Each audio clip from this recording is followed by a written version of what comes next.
l'un des sacrificateurs d'Anatot, dans le pays de Benjamin. La parole de l'Éternel lui fut adressée au temps de Josias, fils d'Amon, roi de Juda, la 13e année de son règne. Au temps de Joachim, fils de Josias, roi de Juda, jusqu'à la fin de la 11e année de Sédécias, fils de Josias, roi de Juda, jusqu'à l'époque où Jérusalem fut emmené en captivité au 5e mois. La parole de l'Éternel me fut adressée en ce mot. Avant que je t'eusse formé dans le ventre de ta mère, je te connaissais. Et avant que tu fusses sorti de son sein, je t'avais consacré, je t'avais établi prophète des nations. Amen, amen. Amen. Nous sommes là au verset 5. Mais du premier verset jusqu'au deuxième, et nous pouvons voir le troisième, une partie, qui dit ceci. Il situe le temps. Il situe le temps où il va s'adresser à Jérémie. Il situe le temps. Mais pourquoi Dieu situe le temps? Ça, c'est un exercice que nous avons vu les 2 mercredis passés. La gestion du temps. Et dans la gestion du temps, nous avons vu le temps de Dieu et le temps des hommes. Nous avons dit le temps de Dieu s'appelait quoi? Pour ceux qui étaient là. Kairos. Et le nôtre s'appelle quoi? Chrono. On a compris que le Kairos, qui est le temps que le Seigneur utilise, peut s'accomplir dans le chrono. Et le chrono aussi s'accomplit dans le temps de Dieu. Ok? Seulement, il faut comprendre que ce qui est de Dieu ne s'accomplit que selon son temps, qui n'est pas le nôtre. C'est-à-dire notre manière de compter le temps. Je suivis une prédication où il y a un homme de Dieu qui disait, il était en train de parler de Constantin. Et eux, ils présentent Constantin comme étant l'une des personnes qui décident que les cultes soient faits dimanche et tout le reste. Et ils parlent toujours de Dieu lumière et tout. Moi, je dis, mais à un moment donné, vos études et votre connaissance vous créent des problèmes. Vous savez combien de fois l'ignorance est un problème? Mais d'un autre côté, quand on connaît trop, on croit que c'est ce qui est la réalité. Quand nous lisons la Bible, nous voyons que les disciples, très tôt le matin, sont allés vers le lieu où on a enterré Jésus. On est d'accord? C'était les femmes. Et ils ont trouvé que Jésus est quoi? Ressuscité. Il est ressuscité après le sabbat. Or, après le sabbat, c'est quoi? C'est dimanche. Très tôt après le sabbat c'était quand? C'était le samedi. Donc, les femmes vont. Pourquoi les femmes vont? Comme je l'entends aujourd'hui, les premiers évangélistes fuient les femmes. Non, les femmes n'allaient pas au temple pour évangéliser. Elles n'allaient pas plutôt à la tombe pour évangéliser. Les femmes allaient parce que c'était de leur devoir. Ils avaient préparé certaines herbes pour embaumer le corps. Certaines huiles. Donc ils devaient venir pour oindre cela sur le corps de Jésus. Mais quand ils arrivent, Jésus est ressuscité. Seulement, eux, ils pensaient que le corps de Jésus a été volé. Dans l'agitation, un ange va les apparaître pour les rassurer. Pour dire que non. C'est pas que le corps du Seigneur a été volé. Vous cherchez le vivant parmi les morts. Pas d'inquiétude. Il les rassure. Et il a dit, il est ressuscité. Donc les disciples avaient un endroit où ils étaient. Maintenant, qu'est-ce qui va se passer? Quand les femmes vont apprendre la nouvelle, et ils vont courir vers le lieu pour donner la nouvelle. Mais ce n'est pas l'évangélisation. Ils ne sont pas allés vers les païens. Ils ne sont pas allés vers les païens. On dit les premiers évangélistes, ce sont les femmes. Non. Les femmes là sont revenues vers les hommes de l'église, vers leurs leaders. Et les femmes ont toujours soutenu l'œuvre. C'est bon? Les femmes ont toujours soutenu l'œuvre. Si vous considérez ce qui est plus de personnes dans l'œuvre et qui mettent même plus de leurs moyens, c'est les femmes. Les femmes ont toujours soutenu l'œuvre. Mais regardez bien. La situation, c'est quoi? Pourquoi je ouvre cette parenthèse concernant les femmes et concernant Jésus? Jésus dit, quand le temps fut accompli, il fut un temps où il est né, mais Jésus sait que dans le temps de Dieu, il doit vivre et il doit mourir. Et quand il va mourir, il va se ressusciter. Est-ce que vous comprenez? Donc, et quand il va se ressusciter, il va revenir au Père. Et quand il va revenir au Père, le Saint-Esprit va venir. Maintenant, la destinée de Jésus sur la terre, c'était quoi? Hein? Oui, oui, oui. Sauver les vies. Sauver les vies. Oui, on dit Jésus est le sauveur. Mais il a une destinée, c'est la croix. C'est à la croix qu'il a la victoire. La destination qu'il a, c'est la croix. Il est né, il sait que la croix c'est la fin. Mais il doit former les gens. Est-ce que vous comprenez? Donc, ça là, le fait que Jésus vit dans son présent, étant dans vit dans son avenir, étant dans son présent, fait qu'il réussit sa mission. Je vais encore expliquer. Je vous ai souvent dit que la vision, c'est vivre dans le futur étant dans le présent. Ça veut dire quoi? Ça veut dire que chaque jour que je marche, même quand j'aurai les critiques, les murmures, en fait, je ne suis pas là où vous critiquez. Je vois ce que je suis déjà devenu, par ce que je fais. Jésus voyait le triomphe. Jésus voyait la victoire. Jésus voyait qu'il est déjà glorifié. Je ne sais pas si vous me comprenez. Donc, tout ce que les hommes, Satan et tout faisaient ici, c'est rien. Parce que quand lui-même il s'arrête, il voit qu'il est glorifié. Je ne sais pas si vous comprenez. Jésus voit qu'il est glorifié. Donc, en fait, quand vous critiquez là, vous êtes dans le passé pour lui. Donc, ça ne peut pas avoir d'effet sur lui. C'est pas que Jésus n'est pas homme. Mais si tu vis dans ton présent avec le présent, tu auras plus mal. Waouh. Je vais encore expliquer.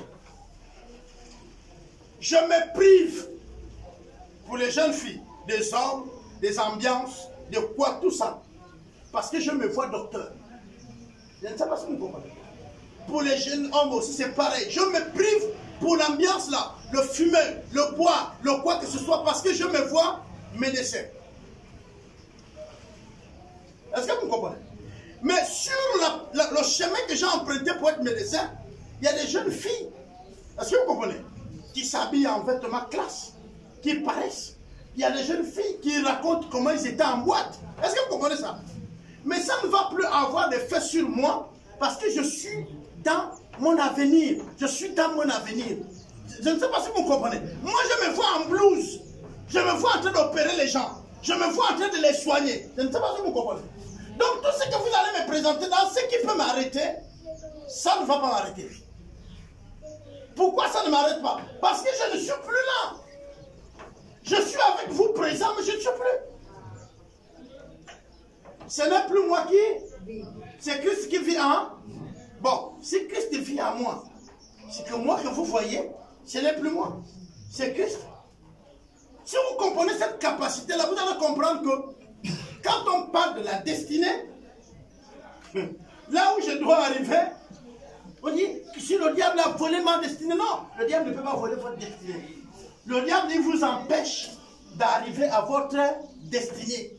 Il ne peut pas la voler. On dit, qu'est-ce qui se passe ici, Jérémie? Dieu vient se présenter à Jérémie. Jérémie n'est pas un bébé, il est enfant, il est jeune. Ok? C'est le jeune Jérémie. Quand il lui parle, pourquoi? Il y a plein de choses, qui se passent. Et il parle au moment où nous sommes en train de voir Israël vivre sur la dépendance d'une autre nation. Ils sont donc dominés. Ils sont en captivité. Et quand c'est comme ça, vous êtes assujettis à la nation qui vous commande. Et puis Dieu vient voir ce jeune homme. Et il lui dit, écoute, malgré la captivité là, malgré tout ce qui est là, toi, l'enfant de ta mère, toi, l'enfant de ton père, tu existais déjà. Qu'est-ce que Dieu est en train de faire avec lui? Dieu lui dit, tu existais avant d'être dans le ventre de ta mère. Ça veut dire que c'est quoi? Ça veut dire quoi? Ça veut dire quoi, hein? Ça veut dire que la situation que nous sommes en train de vivre, c'était déjà vu par Dieu. Et le rôle que je vais jouer, il est vu par Dieu. Alors, si le rôle est vu par Dieu, Dieu va aller chercher les acteurs. Vous me comprenez? Pour le moment là, le moment qui est là, Dieu veut que Israël reprenne sa position. Mais il y a des personnes qui vont parler. Il faut comprendre toujours que le mouvement de la délivrance, ce n'est pas forcément les armes. Mais on peut utiliser d'autres armes qui est la prière. J'entends les gens dire, comment avec les situations que nous sommes en train de vivre, les chrétiens pensent qu'ils peuvent changer les choses avec seulement la prière dans leur église et tout ça va bouger. Il faut les dire oui. Il faut les dire oui. Si nous prions, on peut bouger les lignes. Les murs de Jéricho ne sont pas tombés parce que les gens ont fusillé dessus. Il n'y a pas eu de mur. Les gens ont chanté la louange et les murs sont tombés. Est-ce que vous comprenez? Si nous croyons en réalité bouger les choses, ça va bouger. Seulement, les choses que tu vois là, autour de toi, dans ton pays, dans ton Afrique, et puis à toi, tu te posais alors la question, pourquoi je suis là? Et quel est mon rôle, quelle est ma destinée par rapport à cette nation maintenant, par rapport à l'église maintenant? Ma destinée c'est quoi? Je suis fait pour quoi? Non, on vient vous dire, il faut prendre vos destinées en main, mais votre destinée là c'est d'abord quoi? Voilà Dieu qui vient montrer à notre frère le rôle qu'il a fait. Il lui dit, avant que tu ne sois formé, avant que tu ne sois un tissu qui a des corps, des cellules et être né dans le ventre d'une femme, tu existais déjà. Donc tu existais hors du ventre de ta mère. Seulement quand tu étais hors, tu étais déjà consacré. Tu étais déjà choisi pour la mission que tu vas accomplir. La mission c'était quoi? Il était quoi? Il était prophète. Donner le message de Dieu. Redresser le peuple de Dieu. Pousser les gens à l'action. Amener les gens à retourner leur cœur vers Dieu. Est-ce que vous comprenez? Mais comment Dieu lui a choisi? Dieu ne lui a pas choisi quand il est né dans une nation.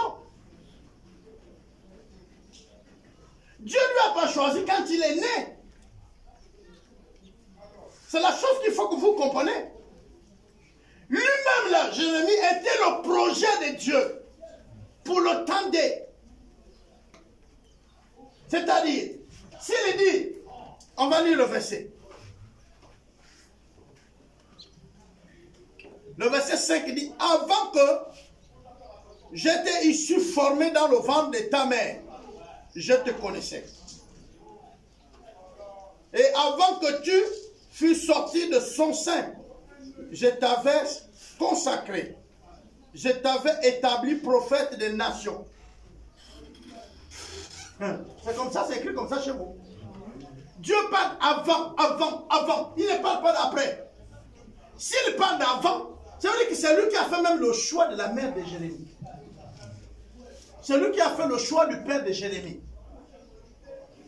Donc, votre maman, votre papa, que vous avez actuellement là, c'est Dieu qui l'a choisi. Je parle de Dieu. Hey, quand tu regardes ta mère, tu te dis qu'elle ne devrait pas être celle-là. Hey. Tu regardes ton père, tu dis non, en fait, je ne mérite pas un papa comme ça, j'aurais voulu un autre papa. Mais le Dieu créateur du ciel et la terre, là, c'est lui qui a décidé de ton père. Qu'il est beau, qu'il est fumeux, qu'il est comment, qu'il ne s'habille pas bien. Il ne s'habille pas comme tu veux. Elle ne parle pas français, tu as honte d'elle. Mais Dieu a choisi que c'est elle. Jusqu'à ce que tu comprennes que c'est elle, pour que certaines choses démarrent chez toi. Pourquoi? Vous avez peut-être, quand vous regardez votre destinée, comme on vous le dit, votre destinée c'est quoi? Si quelqu'un doit nous aider à comprendre notre destinée, c'est celui qui nous a créés. Avez-vous déjà posé la question à Dieu, quelle est ma destinée?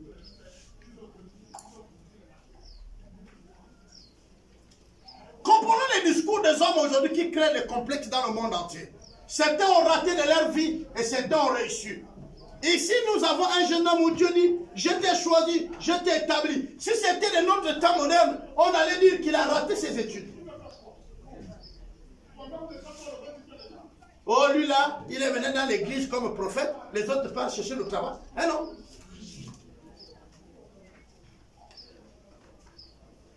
Les autres ont appris, ça c'est des excuses. Ils font ça dans les églises, ils se cachent là, et puis c'est les gens qui les nourrissent. Donc moi je travaille et je m'occupe de lui. Moi je n'ai pas fait mes études pour lui, hein. J'ai fait mes études d'abord pour ma famille. D'accord. Mais quand vous lisez ce verset-là, lui là alors, il mérite d'être soutenu par vous, les jeunes, qui allaient être les cadres de demain, ou il ne doit pas être soutenu.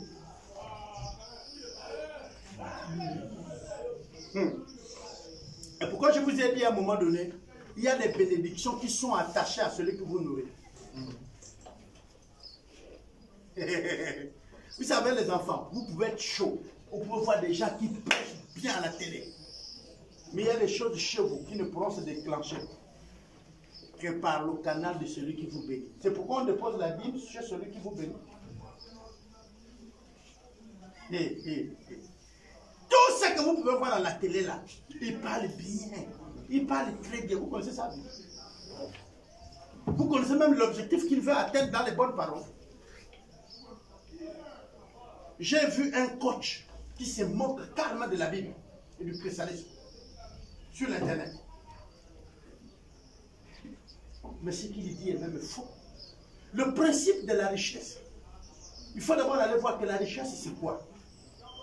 Quand vous voulez dire aux gens de multiplier l'oseille et le koumou qu'ils ont, c'est faux, ils vont échouer. La richesse est la qualité de la personne que tu as d'abord dans ta tête. Regardez. Quand vous avez appris jusqu'à un niveau, vous arrivez, vous apprenez par exemple la médecine, à la fin vous êtes médecin. Vous êtes la quantité de la connaissance que vous avez acquis. Et on vous paye comme médecin parce que vous avez appris jusqu'à être médecin, n'est-ce pas? Donc en fait, l'argent qu'on vous donne ici, ce n'est pas parce que vous êtes médecin, mais c'est parce que vous travaillez comme médecin.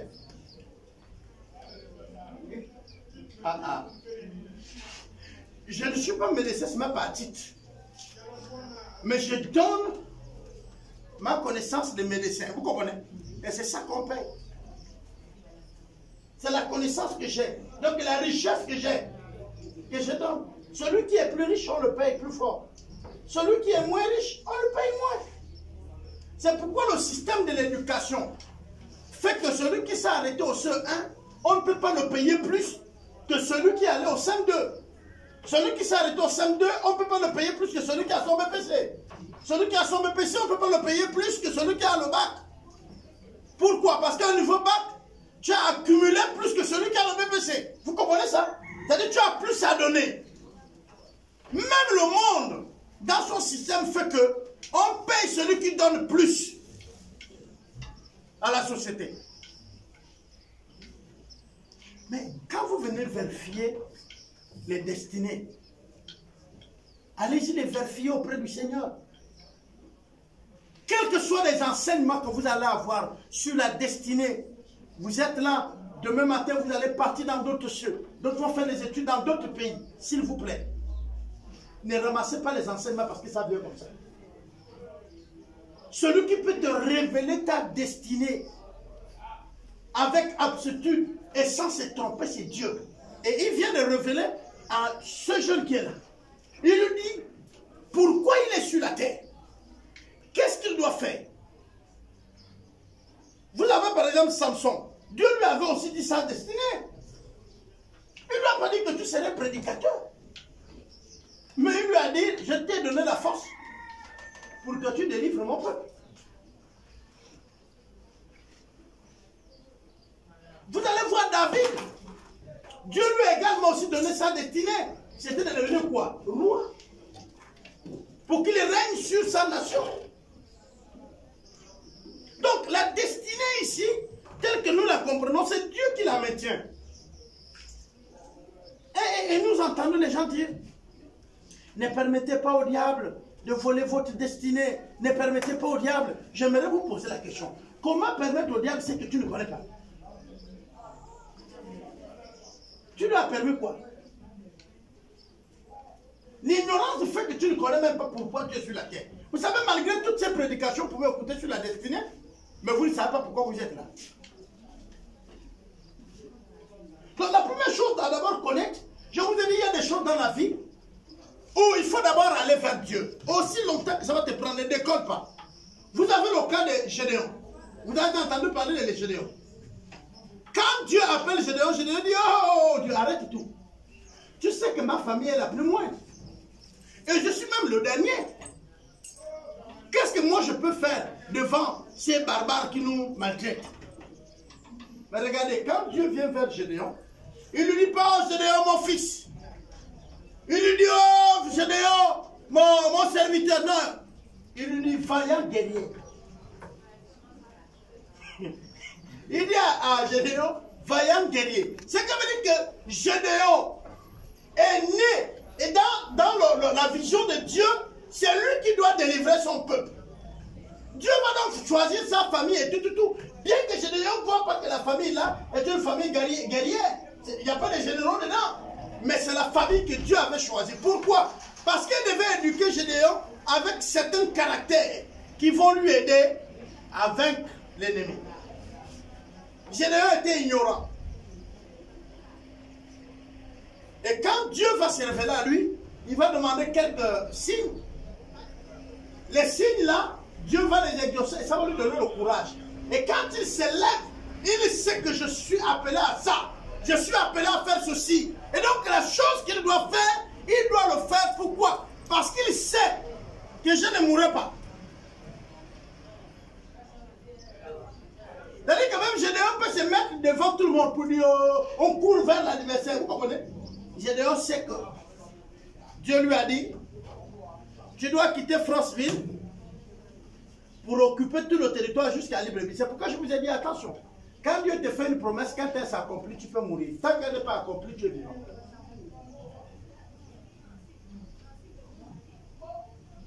Dès qu'Abraham a eu l'enfant de la promesse,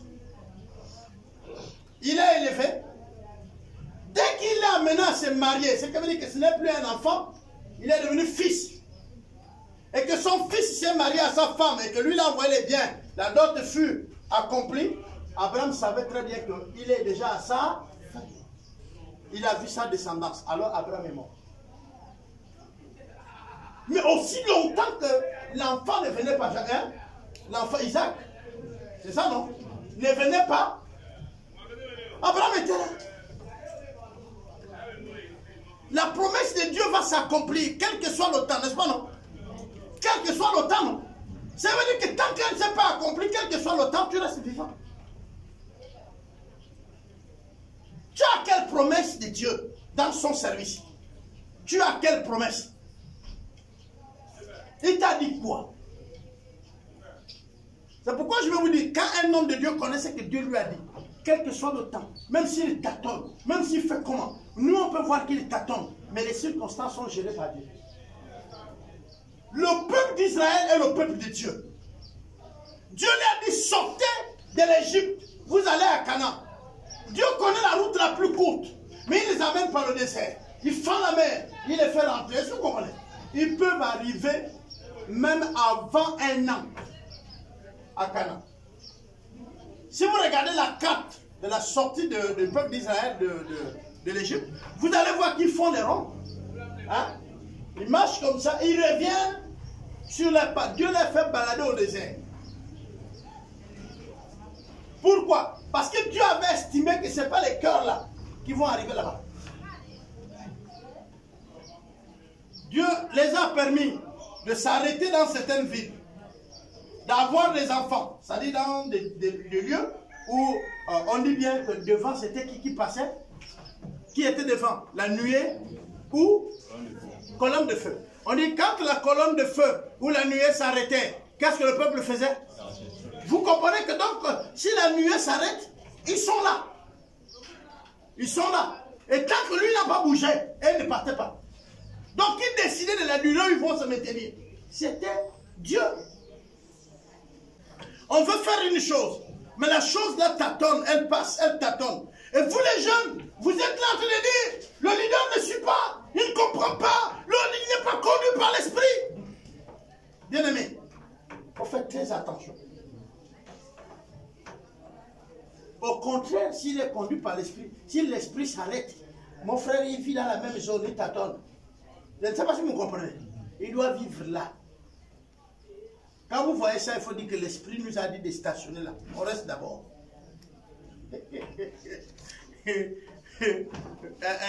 Il m'arrive maintenant, j'ai compris ce que Jésus disait, que homme solitaire. Et quand il disait habitué à la souffrance, à la douleur, moi en tant que leader, je comprends ces principes bibliques aujourd'hui. Il m'arrive de vivre une semaine où je n'ai aucune visite. Je n'ai pas d'appel. Il m'arrive de rentrer dans la solitude pour un besoin de toute l'église et même voir mes larmes couler. Pour un besoin de toute la communauté. Et ce n'est qu'en ça que j'ai compris que quand Dieu dit homme de douleur, habitué à la souffrance, c'est vrai. Vous savez qu'il y a, on dit Jésus s'est retiré comme d'habitude, très tôt ou très tard pour aller prier, n'est-ce pas? Quelquefois on nous a décrit ce qu'il allait faire, mais quelquefois on ne nous dit pas. Mais quand on dit l'homme des douleurs, habitué à la souffrance, vous fouillez votre Bible, vous allez voir que Jésus a pleuré. Ce n'est pas seulement à la mort de Lazare. Mais même quand il s'est retiré pour prier, il a pleuré. Il a transpiré. Il a eu l'angoisse. On dit que la sueur qu'il avait est devenue rouge comme du sang. N'est-ce pas? Comment? Comment Jésus, Dieu, avoir l'angoisse? Qu'est-ce qui s'est passé? Et écoutons une de ses prières. Jésus se sent seul. Il dit, mon Père, pourquoi m'as-tu abandonné? Et vous pensez que c'est vous qui avez le monopole de l'esprit. Parce que les jeunes, dans leur tête, c'est la folie. Il y a des trucs comme le ping-pong ou le cricket. C'est-à-dire, vous voyez le ping-pong. C'est-à-dire, vous avez dans votre tête des trucs qui bougent comme ça. Et vous pensez que non, le christianisme se sautait partout. C'est faux. Le christianisme, ce n'est pas sauter partout. Ce n'est pas sauter partout qui est le christianisme. Le christianisme, c'est la réflexion. C'est l'analyse. C'est aussi la solitude. On prend du recul, on réfléchit, on analyse. C'est ça la foi chrétienne. Ce n'est pas le meeting populaire.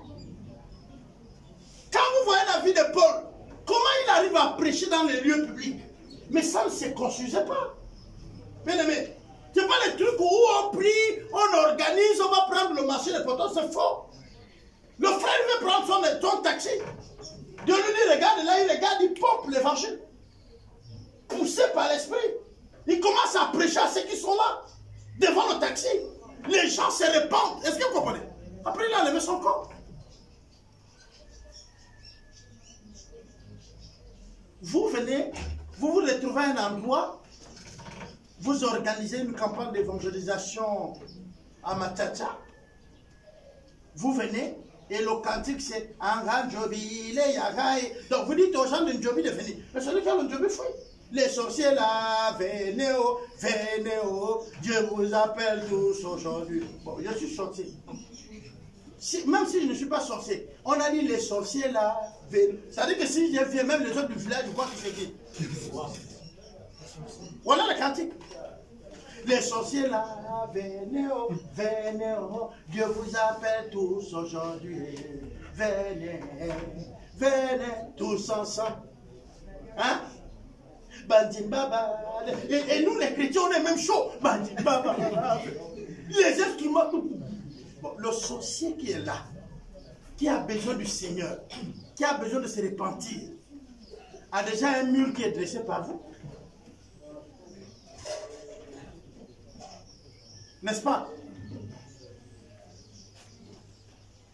Les Tékés disent qu'on n'appelle pas le chien avec le bâton. On pense que le chien, parce qu'il est bête, il ne voit pas le bâton dans ta main. C'est vrai, je suis une bête. Mais quand il look là, il dit là, mon maître m'appelle, mais là, à côté de lui là, c'est que j'ai dû faire quelque chose qui ne tient pas route. Si j'avance là, il va damer. C'est là où quand tu viens, le chien recule. Faites très attention. Une des choses alors que je vais vous dire, dans la destinée, toujours dans notre passage biblique,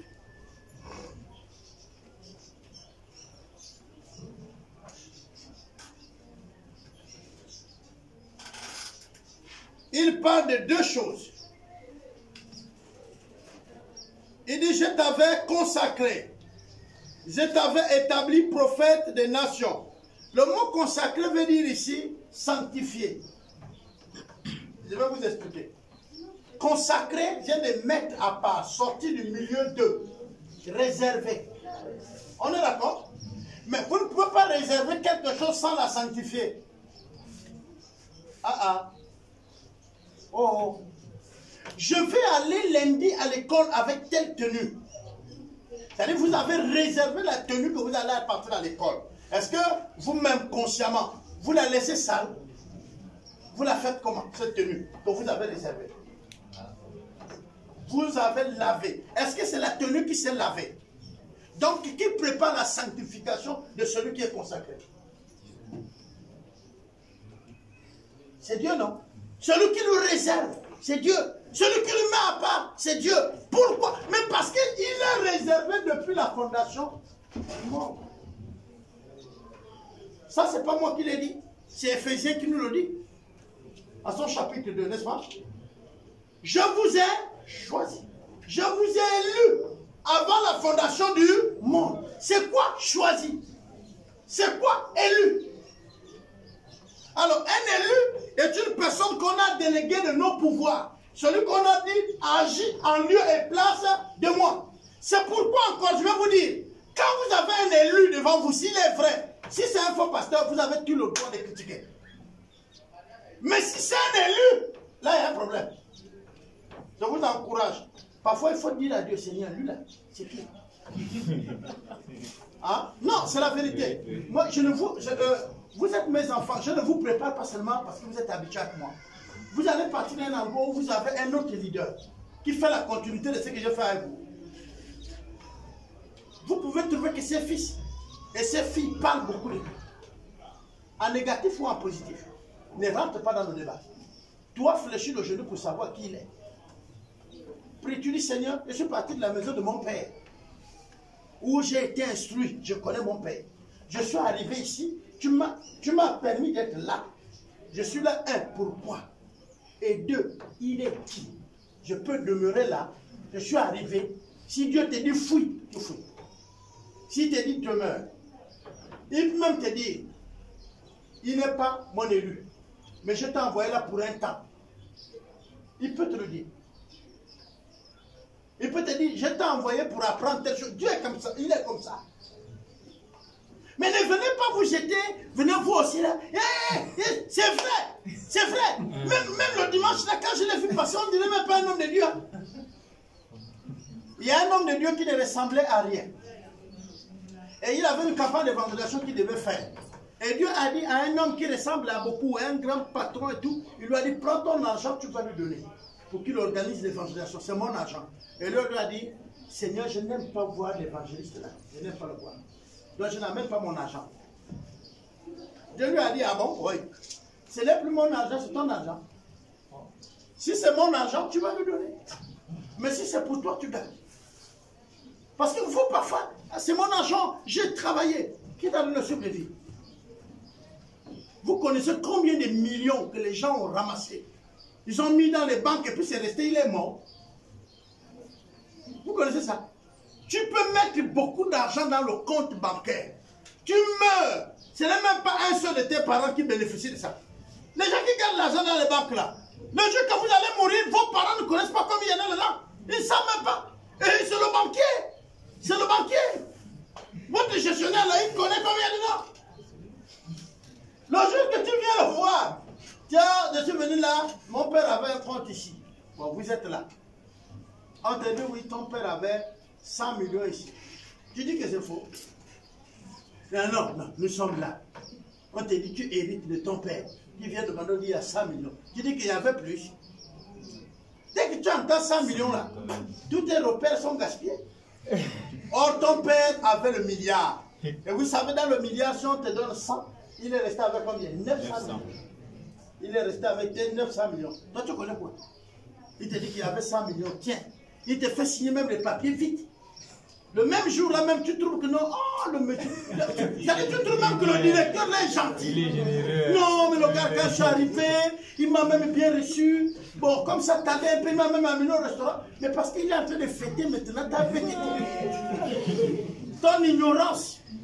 Il sait que tu connais quoi.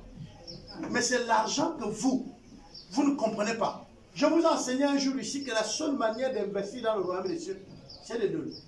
C'est de faire du bien. C'est de participer à l'œuvre de Dieu ici. Ce n'est que la seule manière que vous mettez dans le trésor. Si je vous avais caché cette façon de mettre au trésor, je serais coupable devant Dieu. Je ne vous l'enseigne pas pour moi. Je dis à certains de vos aînés que s'il faut que Dieu construise les décès sans eux, il va le construire. Mais si c'est avec eux, ils vont donner l'argent sans comprendre qu'il a donné. Je vais vous expliquer. C'est-à-dire, tu finis ton travail. Tu viens, tu donnes l'argent, tu arrives à la maison, tu regrettes pourquoi tu as donné. Le mois qui vient encore, tu viens encore donner. Parce que Dieu a dit que tu vas donner. Donc tu vas obéir à la volonté de Dieu en pleurant. Même si tu donnes en colère, tu vas donner. Est-ce que tu vois? Mais si ce n'est pas toi, ça veut dire que EDC serait construit sans toi. Dieu va même te chasser du milieu de nous. Tu vas partir. Pas forcément que tu as eu un problème. Certains d'entre vous vont être des meneurs, vont commencer des œuvres, vont même créer des églises. Et un jour, je vous ai enseigné ici en disant, je ne vous encourage pas à commencer les ministères. Commencez les églises. Parce qu'au sein de l'église, vous avez tous les dons, vous avez tous les ministères. Vous regroupez les ministères. Or, si vous commencez un ministère, c'est comme par exemple, vous êtes un cabinet de santé. Est-ce que vous comprenez? Mais soyez un pays où à l'intérieur des banques, l'église c'est un pays qui regorge tout le monde. Mais le ministère, c'est juste une seule chose que vous faites là à l'intérieur. Si c'est la délivrance, rien que la délivrance. C'est pourquoi les gens, oh, nous là-bas c'est le combat. Hein. Mais c'est pas ça. Vous êtes dans le ministère. Vous êtes dans le combat spirituel. Donc tous les jours, vous combattez. Vous ne pouvez pas parler sur autre chose que le combat. C'est le ministère du combat. C'est le don que lui a eu, c'est le combat, la délivrance. Il ne va plus jamais vous enseigner une chose autre. Vous serez les fils d'un bagarreur spirituel. Vous n'allez que bagarrer, tous les jours pour vous c'est le feu, le feu, le feu. On te dit non, on va prier pour que la situation de la société s'engage. Tu demandes le feu, bien aimé. La nuit, on va chauffer. Aujourd'hui, on te dit calme-toi, tu dis, vous êtes un bagarreur. Voilà. Celui qui dit que non, son ministère, c'est le ministère de la réconciliation. Est-ce que vous comprenez? Lui, il a tout le temps. Il dit non, il faut qu'on... Non, il ne faut pas donner. C'est quoi? C'est le fils de l'exhortation. Donc lui, il aura toujours à dire, non, pardonnez-vous. Est-ce que vous comprenez?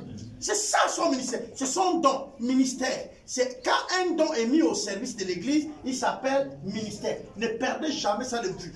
Peu importe la durée que vous ferez à l'église. Je vous donne des règles qui sont universelles. Quand un don est mis au service de l'église, il s'appelle ministère. Par exemple, le don de louange. Quand tu l'amènes à l'église ici, tu exerces dans le ministère de la louange. Alors, quand tu le sors seul, tu as le don de louange. Tu vas créer le ministère de quoi? De louange. Ministère de louange, pas l'église de louange. Pourquoi? Parce que tu estimes que tu as un don, que dans le milieu de l'église, peut-être on ne te permet pas de l'exercer. Tu vas le développer ici.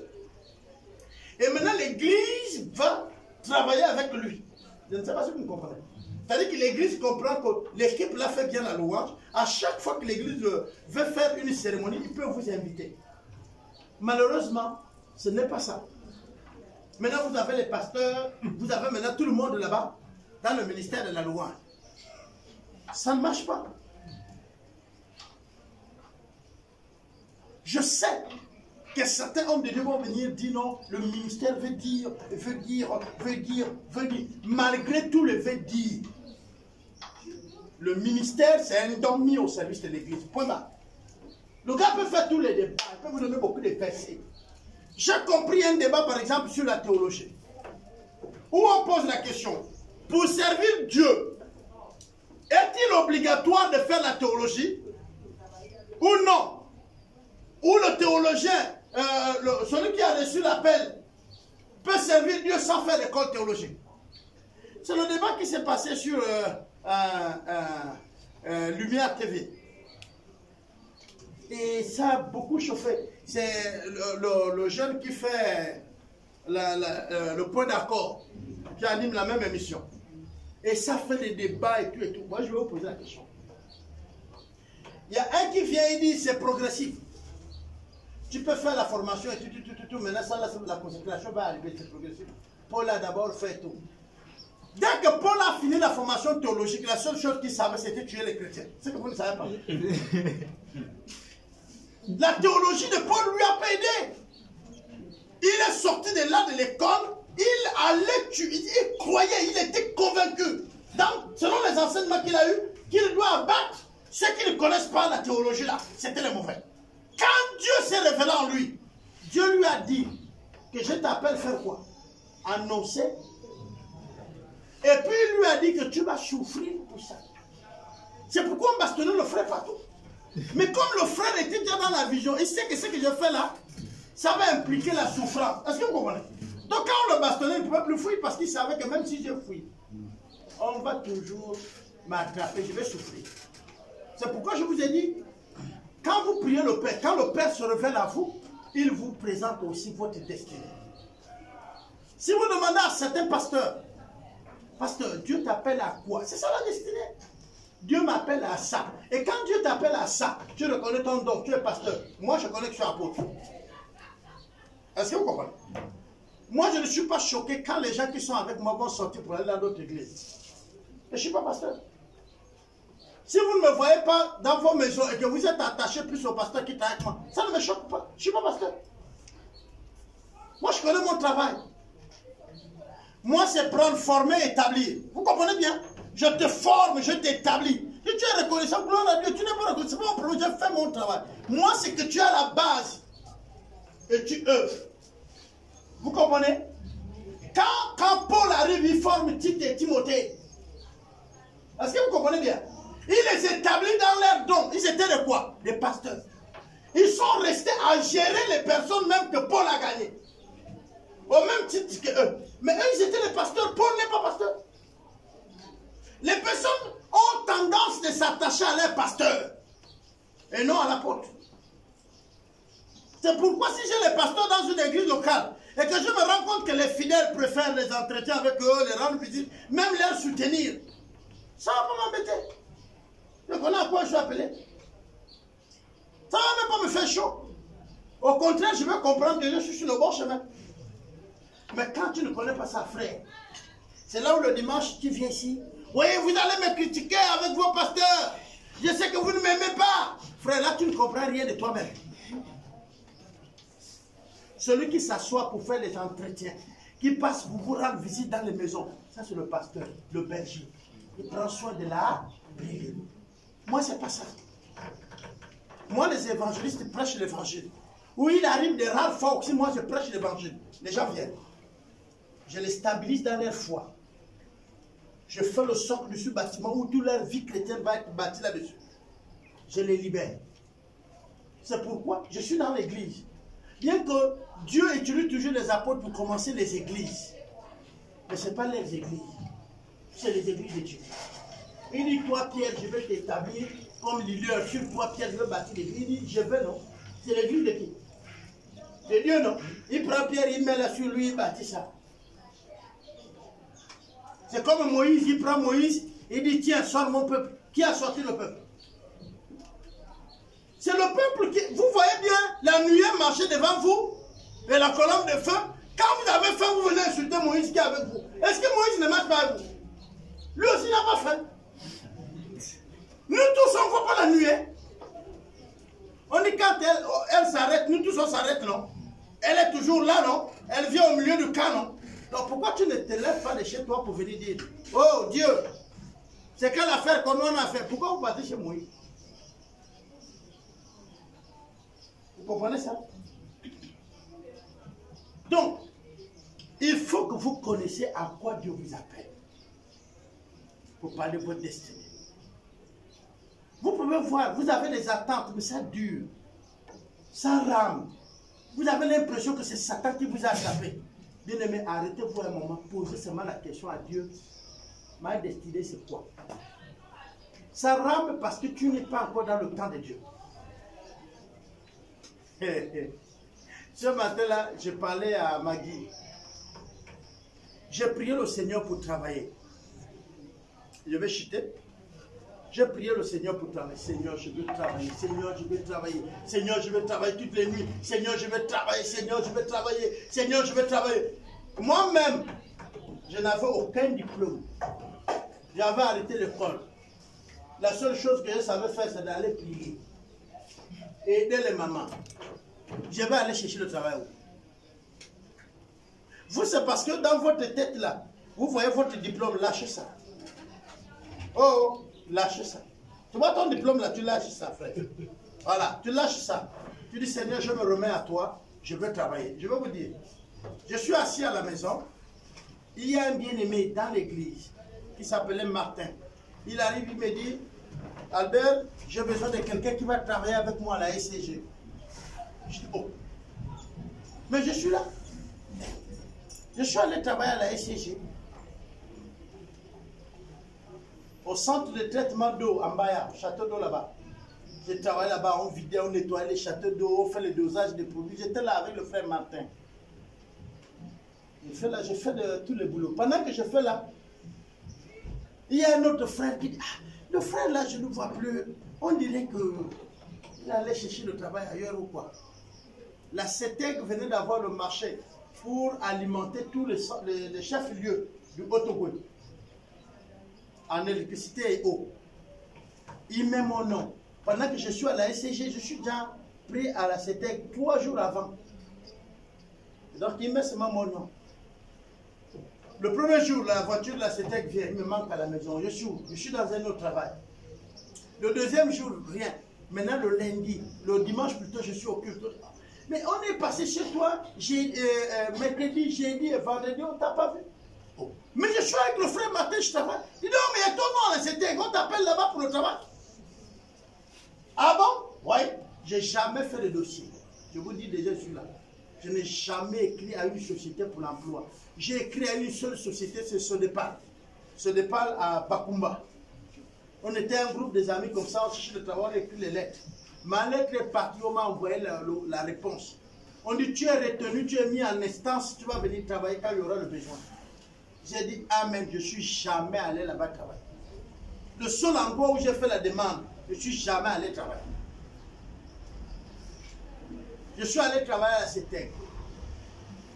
Là-bas, sans dossier ni rien. Je suis venu le premier jour, manœuvre.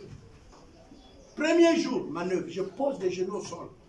2 semaines seulement. La 3e semaine, je suis localisé comme ouvrier. Je passe ouvrier, pas première catégorie, 2e. Donc, je ne fais même pas 1 mois de manœuvrage. Quelqu'un qui ne connaît rien, qui n'a même rien étudié.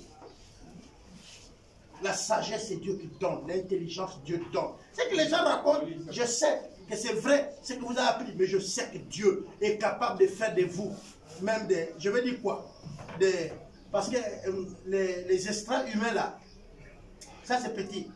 Génie petit, génie. Vous avez déjà dépassé les génies par la conversion. Génie c'est quoi? Vous êtes les génies civils ou les génies militaires, c'est quoi? Vous êtes plus les génies, vous la magie même vous avez dépassé, vous êtes des célestes. Quel génie? Génie de quoi?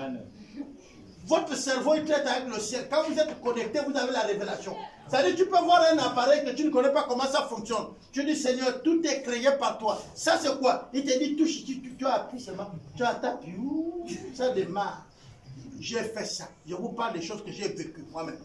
Je parle, nous sommes sur YouTube, il y a les gens qui me connaissent. Ils peuvent venir démontrer si c'est faux. Je suis arrivé à la CETEC sans emploi, sans métier, sans rien. 3 semaines. Tous les autres qui étaient avec moi criaient.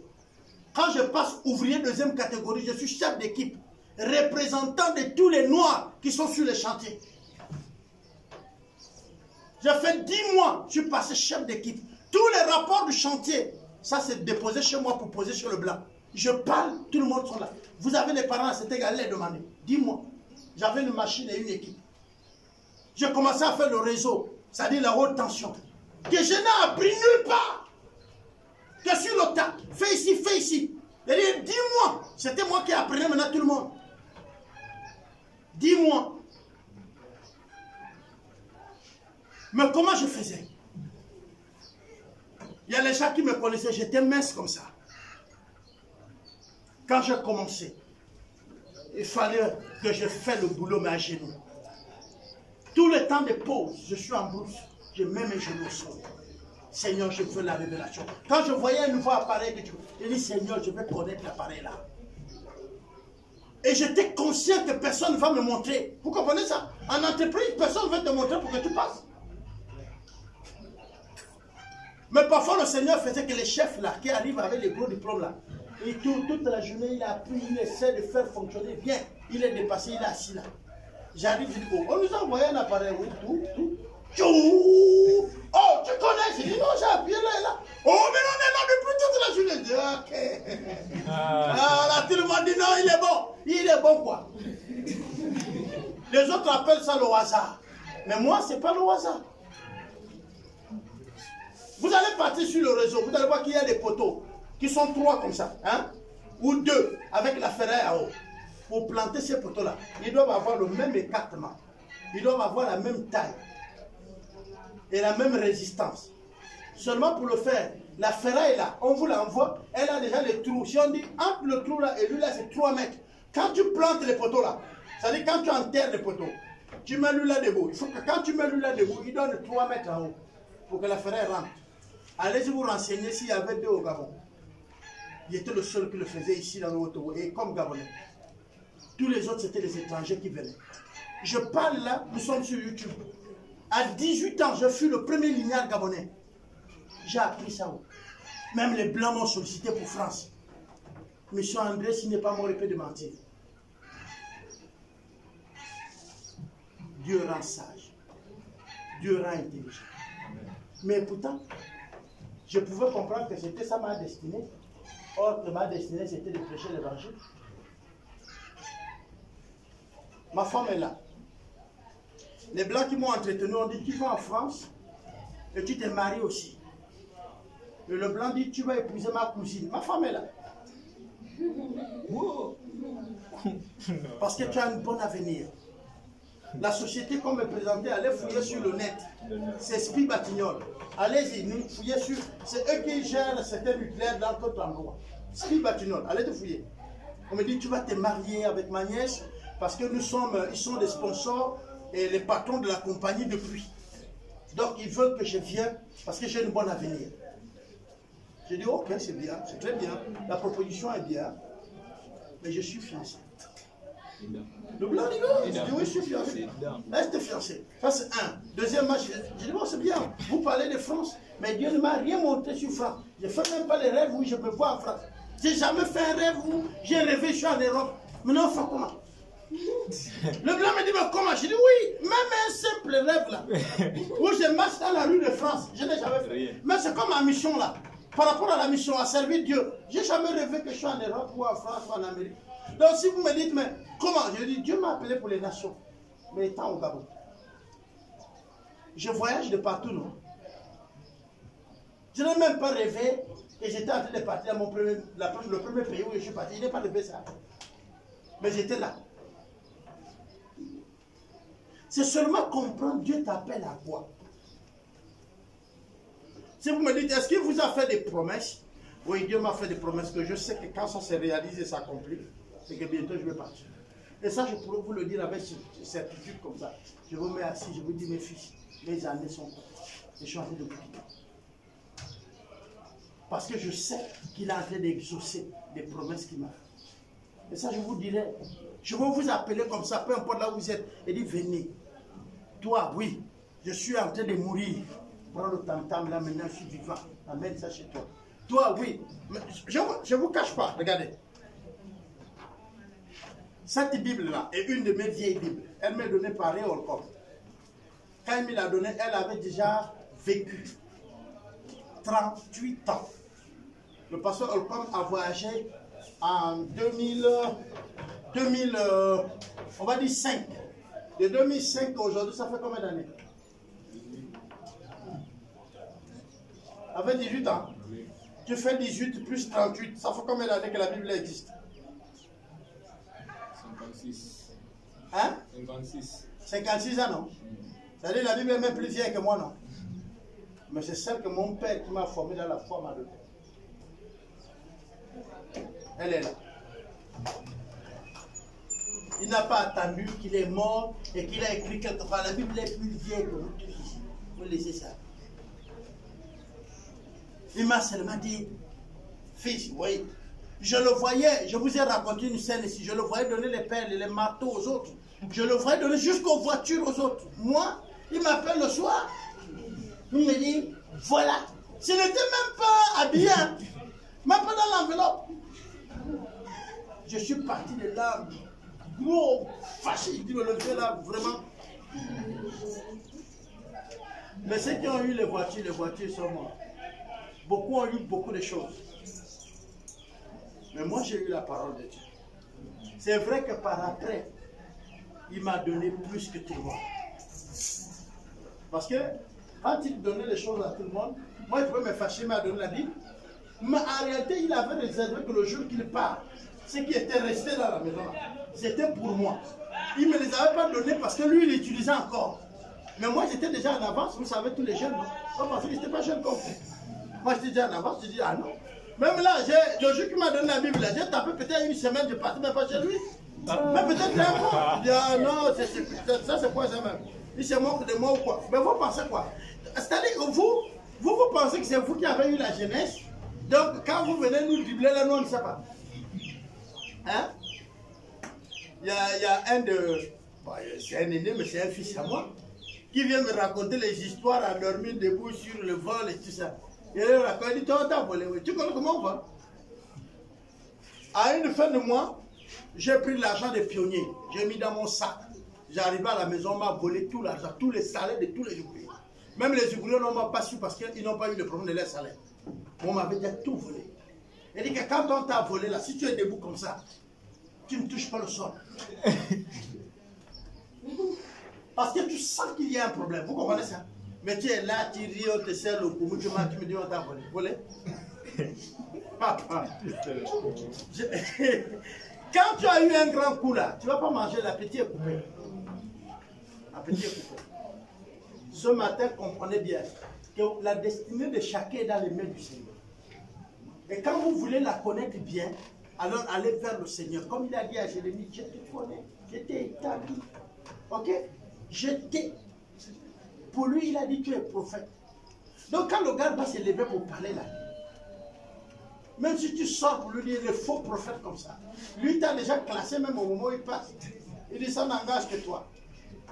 Ou il se retourne, il te regarde, il dit, c'est moi qui suis faux. Ouais. Toi et tes enfants, vous verrez ce qu'on appelle l'Éternel. Mon frère, fais vite la paix avec lui. Alors, pour chuter, je vous raconte une histoire. C'est l'histoire d'un comédien. Écoutez bien. Le comédien, c'est qui? C'est Boukari. Boukari voit un vieux qui est en train de vendre le poulet. Vous avez déjà vu ça? Le vieux vend sa poule, mais le vieux vend la poule à 1500. Le vieux là n'a pas de clients. C'est une comédie. Vous pouvez trouver ça sur l'internet. Boukari vient, il dit au vieux, je peux t'aider à vendre le poulet. Et puis le vieux dit à Boukari, s'il te plaît, vends-moi le poulet là. Boukari prend le poulet. Boukari va aller vendre le poulet. Mais Boukari vend le poulet à 3500. Est-ce que vous comprenez? Il réussit donc à vendre le poulet, c'est une bonne affaire. Boukari prend 1500, il met dans sa poche. Hein, 1500. Non, 2000. 2000. Il met dans sa poche, il prend 1500. Il donne au vieux. Ça fait 3500, non? C'est le prix que le vieux l'a vendu le poulet. Le vieux fait la monnaie, sur les 500, il donne à Boukari 300 parce que pour lui, il estime que le petit doit aider. Boukari prend, il met dans sa poche, lui là désormais, lui-même Boukari, qui n'est pas le propriétaire du poulet. Il a 2000 combien? Et le vieux a combien? Alors, le vieux est reconnaissant et il dit ceci à Boukari. Il dit, Boukari, ce que tu m'as fait là, que Dieu te le rend au centuple. Qu'il le rend sur tes enfants. Qu'il le rend sur les enfants de tes enfants et les enfants de tes petits-enfants. Bon, Boukari se rend compte qu'il a volé. Est-ce que vous comprenez? Boukari s'arrête, il dit, vieux, ça c'est quelle malédiction, tu vas me maudire avec toute la famille à cause de tes 2300. Il a pris tout et il a rendu au vieux. Je ne sais pas si vous avez compris la leçon. Quand le vieux le bénit, le vieux ici il est reconnaissant de ce qu'il lui a vendu le poulet. Il lui a donné 300 pour être reconnaissant, vous comprenez? Et quand il demande la bénédiction, là c'est dans ce sens. Seulement, Boukari sait que Dieu va accomplir la bénédiction, mais dans le sens que le vieux a demandé. Est-ce que vous comprenez?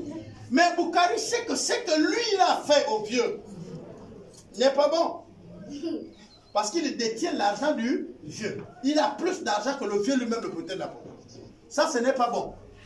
Mais on dit que Dieu rend au centuple Boukari, ses enfants, ses petits-enfants, arrière-petits-enfants et les enfants de ses arrière-petits-enfants.